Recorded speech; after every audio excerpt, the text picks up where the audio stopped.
So আমাদের arrhythmia ক্লাসের এটা সেকেন্ড পার্ট। আমরা প্রিভিয়াস ক্লাসে এসভিটি এবং ভিটি নিয়ে আলোচনা করেছি এবং আমরা সেখানে বলেছিলাম যে এই ক্লাসে আমরা অ্যাট্রিয়াল ফিব্রিলেশন নিয়ে আলোচনা করতে চাই। সো অ্যাট্রিয়াল ফিব্রিলেশনের ম্যানেজমেন্ট শুধুমাত্র অ্যাট্রিয়াল ফিব্রিলেশনের উপরই ডিপেন্ড করে না, এখানে আরও কিছু এক্সট্রা ম্যানেজমেন্ট আমাকে দিতে হয়। কারণ কি, যে কোনো পেশেন্টে যদি অ্যাট্রিয়াল ফিব্রিলেশন থাকে, এখানে খুব বড় একটা ভয়ের জায়গা বা আমাদের যেটা কনসার্নের জায়গা সেটা হচ্ছে যখন আমাদের হার্টে এই ফিব্রিলেশনটা হয় না, আমাদের যেটা লেফট অ্যাট্রিয়াম খুব সহজে এখানে ফিব্রিলেটরি মুভমেন্টের কারণে এখানে দেখা যাচ্ছে থ্রম্বাস ফর্মেশন হয়। তো লেফট অ্যাট্রিয়ামে আমরা দেখি যে there is formation of thrombus, এবং এই থ্রম্বাসটা খুব সহজে লেফট অ্যাট্রিয়াম থেকে লেফট ভেন্ট্রিকল এবং লেফট ভেন্ট্রিকল থেকে সেটা আমাদের সিস্টেমিক সার্কুলেশনের মাধ্যমে দেখা যাচ্ছে মোবিলাইজেশন হয় এবং এম্বোলিজম হয়ে দেখা যাচ্ছে আলটিমেটলি পেশেন্ট স্ট্রোক ডেভেলপ করে। যেই কারণে কোনো একটা পেশেন্ট যদি স্ট্রোক ডেভেলপ করে আমাদেরকে আসলে পালস দেখতে হয় এবং পালসে আমরা দেখতে চাই তার তার যে আমাদের পালসের রিদমটা কেন বোঝা লাগে, কারণ এখানে অ্যাট্রিয়াল ফিব্রিলেশন থাকলে ইরেগুলার পালস থাকে, যেটা আমাদেরকে বুঝতে সহায়তা করবে। এবং আসলে থাইরোটক্সিকোসিস যাদের থাকে এই মানুষগুলার স্ট্রোকের একটা বড় কারণ কিন্তু এই হবে, থাইরোটক্সিকোসিস থাকে, সেখান থেকে অ্যাট্রিয়াল ফিব্রিলেশন হয়, অ্যাট্রিয়াল ফিব্রিলেশন থেকে লেফট অ্যাট্রিয়ামে দেখা যাচ্ছে পরে থ্রম্বাস ফর্মেশন হয়, পরে সেই থ্রম্বাস এম্বোলাইজেশন হয়ে ইসকেমিক স্ট্রোক ফর্মেশন হয়। সো যার অ্যাট্রিয়াল ফিব্রিলেশন থাকে আমাকে একই সাথে এখানে এইটার পার্টিকুলার ম্যানেজমেন্ট তো করতেই হবে, সেই সাথে আমার এই পেশেন্টের যেন স্ট্রোক না হয় সেটার জন্য আলাদা ম্যানেজমেন্ট আমাকে মাথায় রাখতে হবে। সো যদি একটা পেশেন্টের অ্যাট্রিয়াল ফিব্রিলেশন ডায়াগনোসড হয় সেখানে আমাদের অ্যাপ্রোচ কী হবে? আমাদের এখানে অ্যাপ্রোচ অনেকগুলো। নাম্বার 1 অ্যাপ্রোচ হচ্ছে আমাদেরকে স্ট্রোক প্রিভেনশন করতে হবে, ঠিক আছে। নাম্বার 2 অ্যাপ্রোচ হচ্ছে আমাদের এই অ্যারিথমিয়া এই অ্যারিথমিয়ার ম্যানেজমেন্ট আমাদেরকে করতে হবে, at the same time stroke prevention করতে গেলে সেইখানে এই পেশেন্টের ব্লিডিং এর রিস্ক কেমন সেই ব্লিডিং রিস্কটাও অ্যাসেস করতে হবে। তাহলে আমাদেরকে এইভাবে মোটামুটি অ্যাপ্রোচ নিতে হয়। প্রথমে আমরা অ্যারিথমিয়ার কথাটাই বলি, যেহেতু আমাদের ক্লাসটা অ্যারিথমিয়া নিয়ে। দেখো এখানে অ্যারিথমিয়ার আমাদের অ্যাট্রিয়াল ফিব্রিলেশনের দুইটা সমস্যা। নাম্বার 1, আমাদের হার্ট রেট বেশি, তাহলে আমাদের এখানে রেট কন্ট্রোল করতে হবে, এটা আমাদের একটা ইস্যু। আরেকটা হচ্ছে এখানে আমাদের রিদমটা সমস্যা। কি রিদম? এখানে ইররেগুলার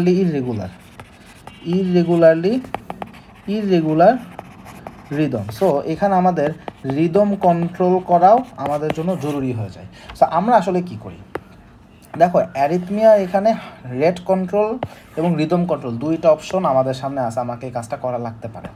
আমাদের এখানে যদি একটা পেশেন্টের অ্যাট্রিয়াল ফিব্রিলেশন ডেভেলপ করে সেখানে আগে আমরা বোঝার চেষ্টা করি অ্যাট্রিয়াল ফিব্রিলেশনটা শুরু হয়েছে কখন।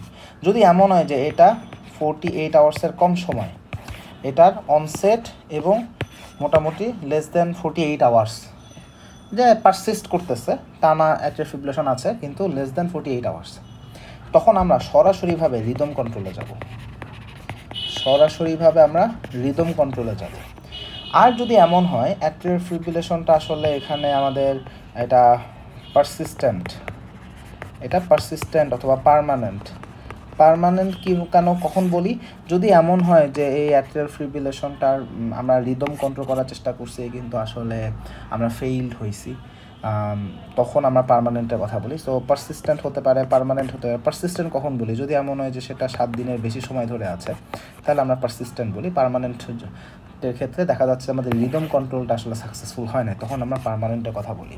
সো আমরা যদি এমন হয় যে অ্যাট্রিয়াল ফিব্রিলেশনটা আসলে এখানে পারসিস্টেন্ট বা পার্মানেন্ট, সেখানে আমরা রেট কন্ট্রোল করতে চাই, সেখানে রিদম কন্ট্রোলে আমরা যাই না, আমরা শুধু রেট কন্ট্রোল করতে চাই। তাহলে যদি একদম শুরুর দিকে হয় সেখানে রিদম কন্ট্রোল একটা অপশন, আর এখানে আমরা ইউজুয়ালি রেট কন্ট্রোল করি। এখানে কি রিদম কন্ট্রোলে কোনো চেষ্টা আমরা করবো না? উত্তর হচ্ছে হ্যাঁ। যদি পারসিস্টেন্ট হয়, পারসিস্টেন্টের কেসে আমাদের রিদম কন্ট্রোল করার সুযোগ আছে, কিন্তু সেইটা করার আগে আমাদেরকে একটা জিনিস মাথায় রাখতে হবে, আমি যদি এই পেশেন্টের এই রিদম কন্ট্রোল করি তাহলে ওই জায়গায় তাৎক্ষণিকভাবে তার এম্বোলাইজেশন হয়ে স্ট্রোক হওয়ার রিস্ক বেড়ে যায়। সো ওইটাকে এই এম্বোলাইজেশন হওয়ার থ্রম্বো এম্বোলিক ডিসঅর্ডার বা থ্রম্বো এম্বোলিক কন্ডিশন হওয়ার যেই প্রসেসটা সেইটাকে আমাকে কভার করতে হবে। সো ওইখানে আমাদেরকে আগে থেকেই একটা ওয়ারফারিনের কভারেজ দেওয়া লাগে, যেন থ্রম্বো এম্বোলিক ইনসিডেন্ট, স্ট্রোকের ইনসিডেন্টটা ওই মুহূর্তে যেন না হয়। আগে থেকে একটু ওয়ারফারিন দিয়ে আমাদেরকে আসলে পেশেন্টকে রেডি করে রাখতে হয়। বাট আদারওয়াইজ আমরা করতে পারবো। তবে এত কথা না বলে সহজ কথা বলি, যদি লেস দেন 48 আওয়ার্স হয় আমরা শুরুতেই রিদম কন্ট্রোল অ্যাপ্রোচে যাই, আর যদি দেরি হয়ে যায় আমরা ইনিশিয়াল ম্যানেজমেন্টে আসলে রেট কন্ট্রোল করতে চাই।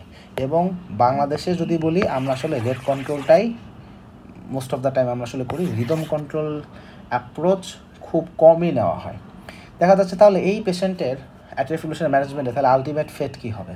যদি আমরা রেট কন্ট্রোল ম্যানেজমেন্ট করি তাহলে হবে কি, তার হার্ট রেট 100 কমে নেমে আসবে, কিন্তু তার ইররেগুলার রিদমটা থেকে যাবে।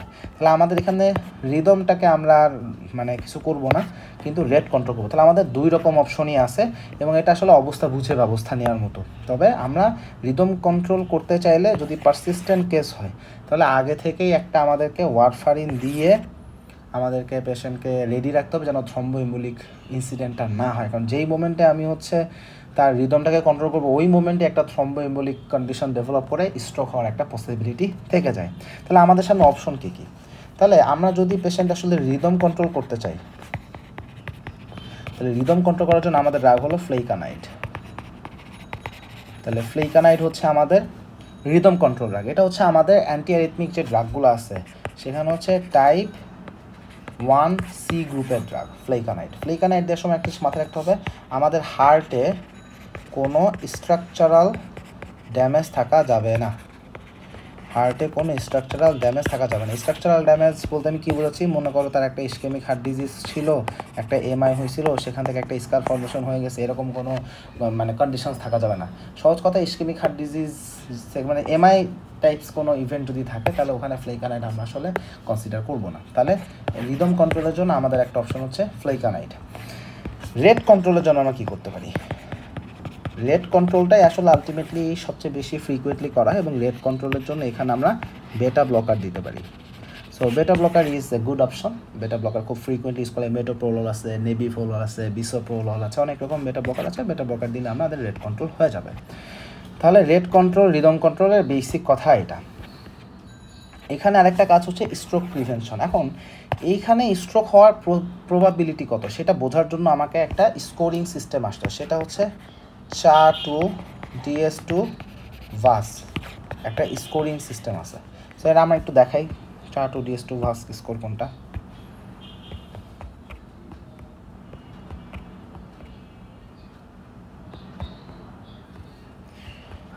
সো CHA2 DS2 VAS স্কোরটা আমরা যদি একটু সামনে নিয়ে আসি, এখানে আমরা একটা স্কোর পাই। সো এখানে দেখো C for congestive heart failure, H for hypertension, এতে এজ দেখাচ্ছে, এখানে A2টা মাথায় রাখো, A2 মাথায় রাখা, CHA2 তাই না, আচ্ছা আমি এটা নিয়ে আসি তাহলে মনে বুঝলে ভালো হয়, সেটা আমি সেভ করি। সো আমরা এইখানে এটাকে নিয়ে আসি। সো এখন দেখো এই C for congestive heart failure, H for hypertension, এখানে দেখো A2 আছে, A2 হচ্ছে এজ 75, এ দেখো এখানে 2 কেন, বিকজ এই স্কোরটা দেখো 2 আসতেছে। ডায়াবেটিস মেলাটাস, D ফর ডায়াবেটিস, আবার দেখো এখানে S2 আছে, S এর জন্য স্ট্রোক, কোনো স্ট্রোক থাকলে এখানে 0.2 হয়ে যাবে। আর ভাস, এখন ভিতে এখানে ভাস্কুলার ডিজিজ, এতে আবার এজ গ্রুপ একটা চলে আসে, আর এসে আসে হচ্ছে আমাদের সেক্স ক্যাটাগরি। এখন দেখো বেসিক কথা হচ্ছে, যদি একটা পুরুষ হয়ে থাকে, পুরুষের স্কোর যদি 1-এর বেশি হয় তাহলে আমাকে স্ট্রোক প্রিভেনশনের জন্য ট্রিটমেন্ট দিতে হবে। যদি ফিমেল হয় স্কোর 2 অথবা 2-এর বেশি হলে আমরা ট্রিটমেন্ট দিতে হবে। কেন ফিমেলের 2? দেখো এখানে যে সেক্স ক্যাটাগরি না, ফিমেল হলেই তার স্কোর 1 হয়ে যায়। তাহলে যদি কারো স্কোর 1 হয় তাহলে 1 হলে কিন্তু আমাকে আসলে স্ট্রোকের প্রিভেনশনের ম্যানেজমেন্ট দেওয়া শুরু করতে হবে। তো ও ফিমেল হওয়ার জন্য যদি 1 পেয়ে যায় তাহলে আমাদের স্কোরিংটা আসে না আসলে। সো এই কারণে ফিমেলের ক্ষেত্রে আমাদেরকে 2 হিসাব করতে হয়। যদি 2 মানে অথবা তার বেশি যদি হয় তাহলে স্ট্রোকের প্রিভেনশনের ম্যানেজমেন্ট দেবো। আর যদি পুরুষ হয়ে থাকে তার স্কোর 1 বা 1-এর বেশি হলেই আমরা স্ট্রোকের প্রিভেনশন আগাবো। তাহলে কারো যদি আগে থেকে হার্ট ফেইলার থাকে সে অবশ্যই পাবে, হাইপারটেনশন থাকলে অবশ্যই তাকে স্ট্রোকের প্রিভেনশন করতে হবে। তার বয়স যদি 75-এর বেশি হয় তাহলে তো দিতেই হবে। তাহলে এখানে আরও মানে বেশি ইন্ডিকেশন আসে, ডায়াবেটিস থাকলে দিতে হবে, স্ট্রোকের কোনো ইভেন্ট যদি আগে থাকে তাহলে দেখো 2, তার মানে কি অবশ্যই মানে বেশি করে দিতে হবে। দেখো কারো বয়স 75-এর বেশি, কারো আগে থেকে একটা স্ট্রোক বা থ্রম্বোএম্বোলিক কন্ডিশন আছে, তাহলে দেখো এখানে মানে 2 একবার এখানে 2 করে দিছে। তাহলে একটা 75 বছরের ফিমেল যদি তোমার কাছে আসে, তুমি তাকে অবশ্যই দিবা, আর কিছু তোমার কোনার দরকার নেই। তার আগে থেকে একটা স্ট্রোকের হিস্ট্রি, তাহলে তুমি তাকে আরও দিবা। Vascular disease, any kind of vascular disease থাকতে পারে, তাহলে এখানে 1 আসে। এর যদি 65 থেকে 74 হয়, সেটার জন্য স্কোর 1 হবে। আর সেক্স ক্যাটাগরি, তাহলে এর যদি 65 হয়, তাহলে দেখো 65 বছরের একটা মেল যদি তোমার কাছে অ্যাট্রিয়াল ফিব্রিলেশন নিয়ে আসে, আর কিছু থাকুক না থাকুক, তোমাকে কিন্তু এখানে স্ট্রোক প্রিভেনশনের জন্য ম্যানেজমেন্ট দিতেই হবে। তাহলে আমাদের এই স্কোরিং সিস্টেমে পুরুষের যদি 1 হয়, তাহলে এখানে আমাদের এই স্কোর যদি মেলে 1 হয় বা 1-এর বেশি হয়, তাহলে স্ট্রোক প্রিভেনশনের ট্রিটমেন্ট দিব। ফিমেলে স্কোর 2 বা 2-এর বেশি হলে স্ট্রোক প্রিভেনশনের ট্রিটমেন্ট দিব। এখন কথা হচ্ছে স্ট্রোক প্রিভেনশনের আমরা আসলে করবো নাকি? এখানে পেশেন্টকে দিতে হবে রিভারক্সাভ্যান 10 মিলিগ্রাম। এটা বেসিক্যালি হচ্ছে আমাদের ডিরেক্ট থ্রম্বিন ইনহিবিটর, বা এটাকে আমরা এভাবে বলতে পারি direct oral anticoagulant. Direct oral anticoagulant আমরা এখানে রিভারক্সাভ্যান বা ডিরেক্ট ওরাল অ্যান্টিকোয়াগুলেন্ট দেবো। এখানে কেন ওয়ারফারিন দিব না? ওয়ারফারিন দিলে আমাদের ব্লিডিং রিস্ক বেশি। ব্লিডিং রিস্ক বেশি, এটার থেকেও বড় সমস্যা হলো যে আমাদের এখানে পেশেন্টকে মনিটরিংয়ে রাখা লাগে। এই রিভারক্সাভ্যান বা ডিরেক্ট ওরাল আমাদের যে ড্রাগগুলো আছে, অ্যান্টিকোয়াগুলেন্ট ড্রাগ, এগুলোতে কোনো মনিটরিং লাগে না। দ্যাটস ওয়াই এখন এই ড্রাগগুলোকে আমরা ওয়ারফারিনের থেকে বেশি প্রিফার করি। ওয়ারফারিন ছিল আগে, ওয়ারফারিনের পরে দেখা গেলো যে হেপারিন বা লো মলিকুইড হেপারিন আগে ইউজ হতো। এখন দেখা যাচ্ছে এইগুলোর থেকে রিভারক্সাভ্যানকে বেশি প্রিফার করা হয়। সো রিভারক্সাভ্যানটা এখানে আমরা দেবো স্ট্রোক প্রিভেনশনের জন্য। তাহলে দেখো, একটা পেশেন্ট যদি আমার কাছে অ্যাট্রিয়াল ফিব্রিলেশন নিয়ে আসে, তার ক্ষেত্রে আমরা আইদার রেট কন্ট্রোল করতেছি অথবা রিদম কন্ট্রোল করতেছি, দুইটার যে কোনো একটা করতেছি। এবং যদি 4-2 ভার্স স্কোর আসে, সেই স্কোর অনুযায়ী আমাকে স্ট্রোক প্রিভেনশনের জন্য আমরা তাকে রিভারক্সাভ্যান দিচ্ছি, অথবা তুমি এভাবে ডিওএ কি বলতে পারো, এটা হচ্ছে ডিরেক্ট ওরাল অ্যান্টিকোয়াগুলেন্ট। তাহলে তোমাকে এইটা দিতে হবে স্কোরিং সিস্টেম অনুযায়ী। আর আইদার রেট কন্ট্রোল বা রিদম কন্ট্রোল। রিদম কন্ট্রোল করার জন্য আমাদের ড্রাগ হলো ফ্লেইকানাইড, আর রেট কন্ট্রোলের জন্য আমাদের হলো বেটা ব্লকার। সাধারণত আমরা রেট কন্ট্রোলটাই বেশি করে থাকি, রিদম কন্ট্রোলটা খুব আর্লি স্টেট হলে করা হয়। এখন এখানে আরও কিছু কথা আছে। যদি একটা অ্যাট্রিয়াল ফিব্রিলেশনের পেশেন্টের যদি হার্ট ফেইলার থাকে, সেইখানে আমরা ডিগক্সিন প্রিফার করি। ডিগক্সিন কিন্তু আমাদের হার্ট রেট কমাতে পারে। ডিগক্সিন কিন্তু অ্যারিথমিয়াতে ইউজ করা হয়। তোমার অ্যান্টি অ্যারিথমিক ড্রাগ 4th ইয়ারে যদি পড়ে থাকো, সেখানে দেখবা ডিগক্সিনও আলোচনা আছে। সো বেসিক্যালি ডিগক্সিন, যদি একটা অ্যাট্রিয়াল ফিব্রিলেশনের পেশেন্ট যদি হার্ট ফেইলার থাকে, সেখানে আমরা ডিগক্সিন দিলে তার হার্ট ফেইলারের ম্যানেজমেন্টও হবে, আবার অ্যাট্রিয়াল ফিব্রিলেশনে তার রেট কন্ট্রোল হবে। সো সেইখানে আমরা ডিগক্সিনটাকে প্রিফার করে থাকি। সো এই হচ্ছে মোটামুটিভাবে আমাদের atrial ফিব্রিলেশনের management.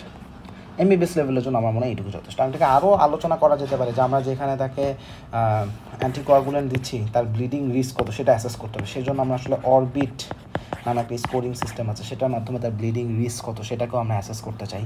So orbit scoring সিস্টেমের মাধ্যমে ব্লিডিং রিস্ক অ্যাসেসমেন্ট করে তারপর আমরা সিদ্ধান্ত নিব। সো এই হচ্ছে মোটামুটি অ্যাট্রিয়াল ফিব্রিলেশনের ম্যানেজমেন্ট। তাহলে আমরা মোটামুটিভাবে ট্যাকিঅ্যারিথমিয়ার সব আলোচনা শেষ, মানে এমবিবিএস লেভেলের জন্য। এবার আসি ব্র্যাডিকার্ডিয়া বা ব্র্যাডিঅ্যারিথমিয়া। সো যদি একটা পেশেন্টের ব্র্যাডিঅ্যারিথমিয়া থাকে, আমরা ম্যানেজমেন্ট কীভাবে করি? এখন ব্র্যাডিঅ্যারিথমিয়া কেন হতে পারে? একটা হতে পারে এভি ব্লক, একটা হতে পারে সাইনাস ব্র্যাডিকার্ডিয়া, একটা হতে পারে আমাদের জাংশনাল ব্র্যাডিকার্ডিয়া। সো আমরা এই তিনটা আলোচনা করতেছি। এভি ব্লকে আবার এখানে কথা হচ্ছে 1st degree, 2nd degree, 3rd degree. 2nd degree আবার দুই রকম, একটা হলো মোবিটস টাইপ 1, একটা হলো মোবিটস টাইপ 2। সো প্রথমে আসি, যদি ব্র্যাডিকার্ডিয়া পেশেন্ট কীভাবে আসবে?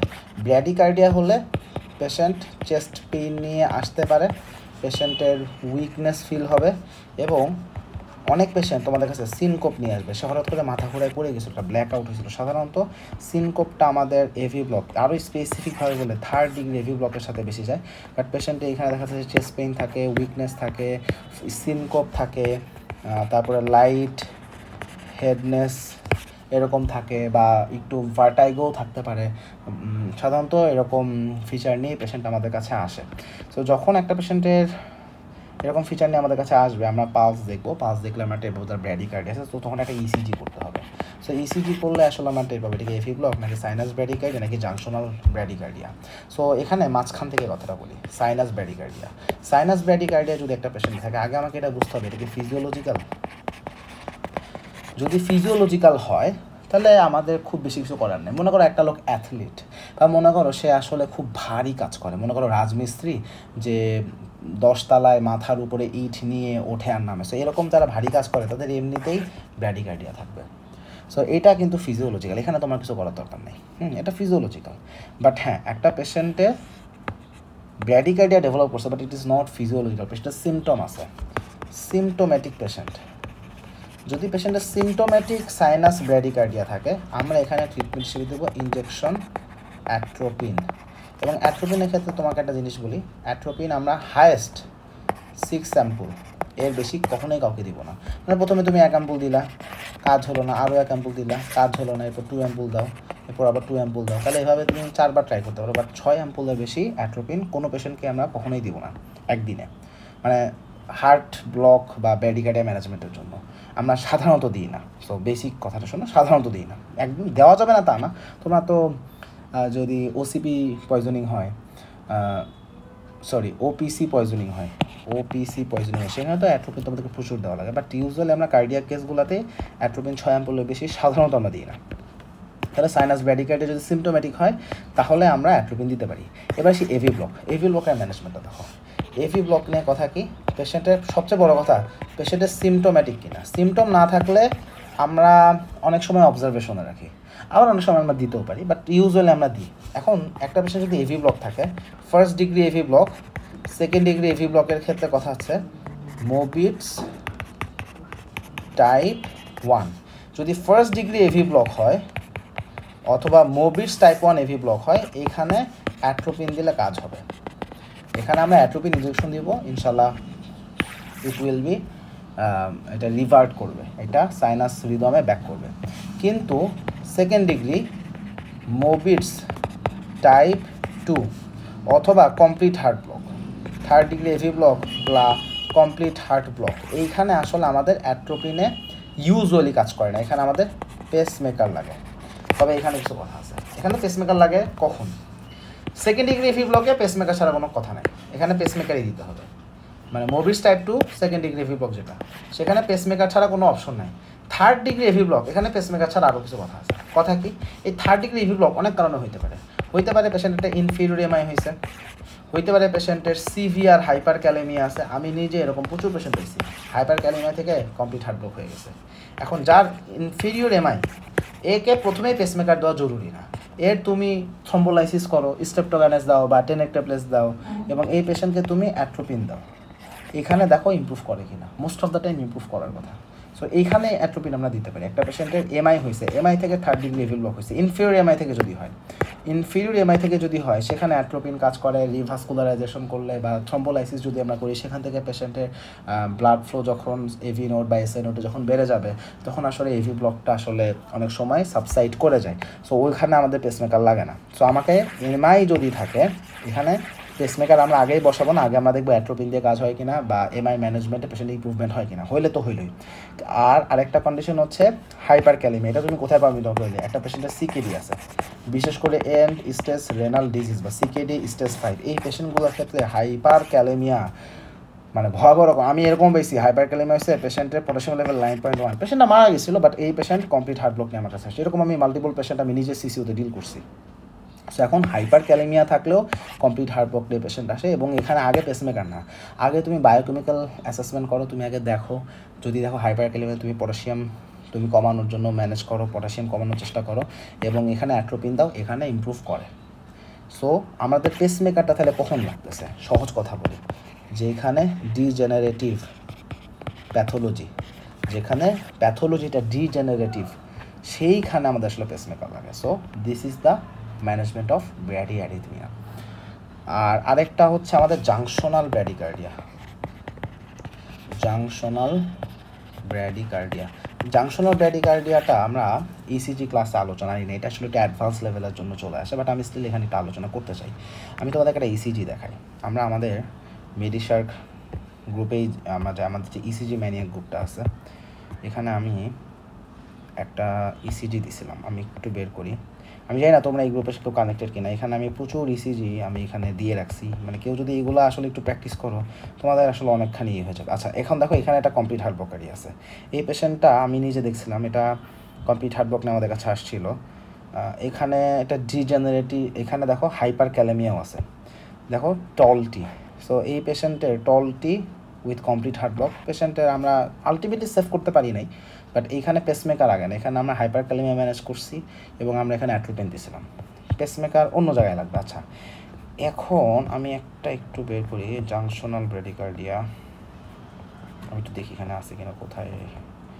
আচ্ছা এটা একটা কমপ্লিট হার্ট ব্লক, দেখো এখানে কিন্তু দেখো টলটি ওইভাবে তুমি পাবা না। এখানে V6 একটু একটু বড়, বাট এটাকে টলটি আমরা বলবো না। এটা কিন্তু ডিজেনারেটিভ কজ ছিল, এখানে পেসমেকারই দরকার ছিল, এখানে অ্যাট্রোপিন দিয়ে কোনো লাভ হয় না। আচ্ছা আমি একটু দেখি, আচ্ছা এখানে খুঁজে পাচ্ছি না, আমি তোমাদের এখান থেকে আমরা বের করি। সো জাংশনাল ব্রেডিকার্ডিয়া,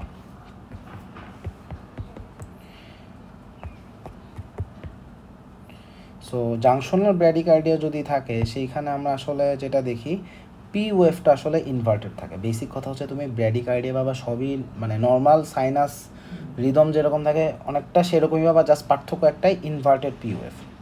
সাধারণত আমরা ইনভার্টেড পি ওয়েভ পাবো, অথবা পি ওয়েভ তুমি নাও পাইতে পারো, যেমন এইটা এখানে তুমি দেখো এখানে কিউআরএস আছে, টি আছে, কিন্তু এখানে পি তুমি সব জায়গায় পাবা না। এটা হচ্ছে জাংশনাল রিদম এখানে, বাট এখানে ব্রেডিকার্ডিয়া হয়ে গেছে। যেমন এখানে আমি একটু দেখাই, তো তুমি দেখো তুমি যদি ভালো করে খেয়াল করো এটা তো কিউআরএস তাই না, এখানে পি কই, এটা তো টি ওয়েভ, এটাকে তুমি পি ওয়েভ বলতে পারো, এটাকে পি ওয়েভ বলতে পারো, বাট এখানে পি ওয়েভ কোথায়? সো এরকম কিছু বিট তুমি পাবা। সো এগুলো হচ্ছে আমাদের জাংশনাল, এটা হচ্ছে আমাদের junctional beat. So junctional rhythm, so এরকম যে কেসগুলো থাকে সাধারণত এগুলো হচ্ছে আমাদের জাংশনাল ব্রেডিকার্ডিয়া। এবং জাংশনাল ব্রেডিকার্ডিয়া দেখেন তুমি দেখো পি ইনভার্টেডও হতে পারে, পি অ্যাবসেন্ট হতে পারে। যেমন এখানে দেখো এখানে কিন্তু কোনো পি নাই, এখানে কোনো পি নাই। সো এরকম আমরা জাংশনাল রিদম আসলে পাইতে পারি, ইনভার্টেড পিও থাকতে পারে, আবার তুমি পিওএফ অ্যাবসেন্টও পাইতে পারো। সো এইখানে ম্যানেজমেন্টেও আমরা আসলে অ্যাট্রোপিন দিই। আমরা যদি এখানে অ্যাট্রোপিন দিই, ইনজেকশন অ্যাট্রোপিন, দ্যাট ইজ মানে এই অ্যাট্রোপিন দিলে দেখবা যে এখানে ইমপ্রুভ করে গেছে। সো এই হচ্ছে মোটামুটি আমাদের অ্যারিথমিয়ার ম্যানেজমেন্ট। এখানে একটা জিনিস মাথায় রাখবা যে কমপ্লিট হার্ট ব্লক হলে পেশেন্টের সিনকোপের হিস্ট্রি থাকে মোস্ট অফ দ্য টাইম, তবে কোনো কোনো পেশেন্ট সিনকোপ নাই এরকম অবস্থাতেও আসতে পারে। সিনকোপ যে থাকবেই এটা ম্যান্ডেটরি না, but most of the time syncope আসলে থাকে। সবাই